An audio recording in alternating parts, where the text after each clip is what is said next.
I really hope that this is in focus.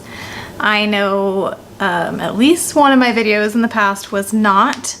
I realized that we have a crop factor here. I'm backlit. This is my studio. This is my dining room. And I kind of look like crap. So this is my crappy video for you guys, but I love you. I'm here to say I'm sorry for being gone for so long, and I'm sorry for these crappy videos.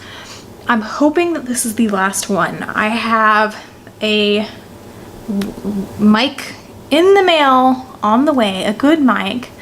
I have a room in preparation for filming and other such fun stuff. So this is it. If you can deal with this, you can go with me to the great beyond. That said, I'm really hoping to really push forward for this channel. That's a toy. There's a toy on my floor under my feet. First of all, new shirt. Love this shirt. JCPenney. It was like 10 bucks. Buy one. So today's video is all about the Nikon F5. This is a workhorse. Okay, so the Nikon F5 is a 35mm film camera. This is not digital. Can't do anything with it regarding that. It is autofocus, auto winder, and it weighs a lot. It's very heavy, especially when you're used to shooting mirrorless. This thing is a beast. However, I also shoot medium format, but I feel like this is almost as heavy as my Pentax 645. So you can take that for what it's worth. My husband always says it's okay because I have a weapon in my bag, which is kind of true. You can totally kill someone with this. So this is just my quick review on how I feel about the camera. This time I will actually try to get some shots of the camera itself and just really quick buttons. I hate those boring videos where people are just like staring at the camera for 5 minutes and they're just like, oh, this is the shutter button, this is the focus ring, blah, blah. Okay, you know, I don't know.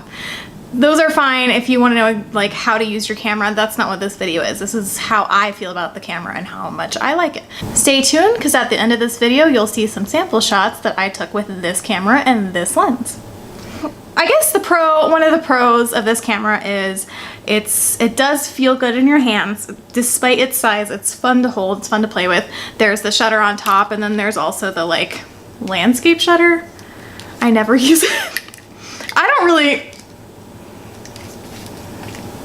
I mean, like, that's not even practical. That doesn't make sense to me. I'm so used to doing this. I don't care. Maybe Nikon, if you're used to shooting Nikon, especially digitally, that might be something that you like. But for me, like, I would think it was right here, but it's not. It's over here. So yeah, the other pro for me is the auto winder. That's super handy when I'm out shooting full sessions with this guy. It kind of makes it a little bit faster. Film is always going to be inherently slower, and I always tell clients before I start shooting, like, just so you know, this is gonna, every shot might take a second longer than you're used to, and I'll have to be loading film in and out. Most of the time they understand it and actually makes for a little bit more relaxed of a photo shoot. So, but the auto winder is a really nice feature if you're used to kind of like winding the film, you know. By yourself, manually. Okay. It takes a lot of batteries. By a lot, I mean 8. However, the positive to this would be that it lasts forever. It lasts for a really long time, and it's really great. I don't like carrying around that many batteries though, knowing that it could die at any moment. I already have to carry batteries for my flash. I carry batteries for my Pentax. It's just so much. It's so many batteries. I should buy stock. I just, for some reason, never emotionally fell in love with this camera, so I shot it for face value. I didn't try to get creative with it because I just don't go for this camera when I shoot. I think it's the bulkiness. I think it's the sound of the autofocus. To me is just, I don't know. I don't know. That shutter though, not a huge fan of of the hugeness of it. It's just, it doesn't feel fun. It's, the buttons for me are just kind of, I feel uncomfortable with it. Maybe it's just because I'm not used to shooting Nikon. If you're used to shooting Nikon, I think that you would love this. I think it's very similar to the digitals. I've heard that it is, with this little viewfinder and all these little click wheels. It just doesn't do it for me. I don't know what it is. Loading is simple, winding, like I said, was simple. Setting it up to how you like it is simple. I think it's just the weight. It's just not a fun camera for me to shoot. I'll go for my Pentax more. The only reason I go for this is frankly because 35 is a little bit cheaper to shoot, and it's a little bit nicer to have to change my rolls less often.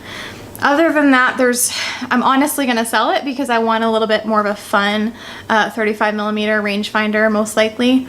I probably will, I don't know, we'll see. I don't want to say what I'm going with, but I'll be taking suggestions if you guys have any favorites. I really would like to find a lightweight autofocus for client work.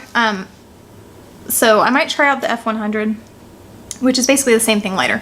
I do really like this camera a lot. I just don't love it, and that's totally personal. There's nothing inherently bad with it besides the weight. I would say that the weight is like a production negative. I don't like that, and I don't think that's just personal. It's heavy. But yeah, it's been a great camera. It's produced some beautiful shots for me that I really, really love. And here they are now.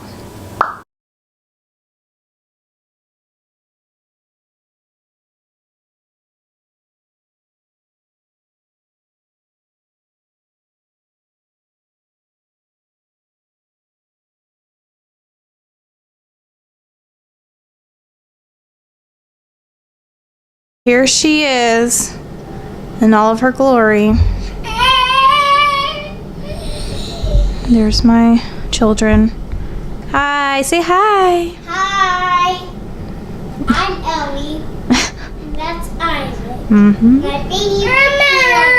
I'm a good sister. All right, so let's get back on here. Okay, here's our on-off switch. There's a lock, which is nice. It goes to 1/8,000th of a second. Here's our metering modes up here. Spot metering and center weight. There we are on manual. If we want to switch, there's the mode button. It's kind of, there we go, there's all our options. Our exposure compensation. By the way, I always do about 2 stops if I rate at box speed. Film speed on the back. There's just this little magnetic panel, little magnetic panel. There's where you set your ISO. You advance your film by number 1 pushing in this button and number 2 this button. Can't do it with one hand. This is a nifty little autofocus area selector. The lens I have is a 50mm Nikon 1.8. Nikon made, as you probably are aware. It's one of the earlier autofocus lenses, I believe. I don't know much about this lens, but as I mentioned before, I'm not a huge fan. There's focus preview. My son thinks that's really funny. I like the sound of her. So the people I would recommend this camera for are people who shoot 35mm professionally very often. They have to change rolls a lot, so they need something that has really good battery life. They need something that has an auto winder, autofocus. It's great for you. It's also great if you shoot digital DSLR Nikon, so you can switch out your lenses. So I really think this has an application for the right person, but I shoot Sony, I don't shoot 35 that much, so it's not the camera for me. But I'm looking for a camera that will make me fall in love with 35. This did get me close. This made me want to shoot more 35, and so that's a good start. Please like and subscribe. The more likes and subscriptions I get, the more likely I can make more of these videos for you guys. I love making these videos. I'm gonna really push hard at it. Let me know, please recommend any good 35mm rangefinders that you have that made you fall in love with film, and I might try it and I might review it. That's how my lens sounds. I think there's something wrong with it.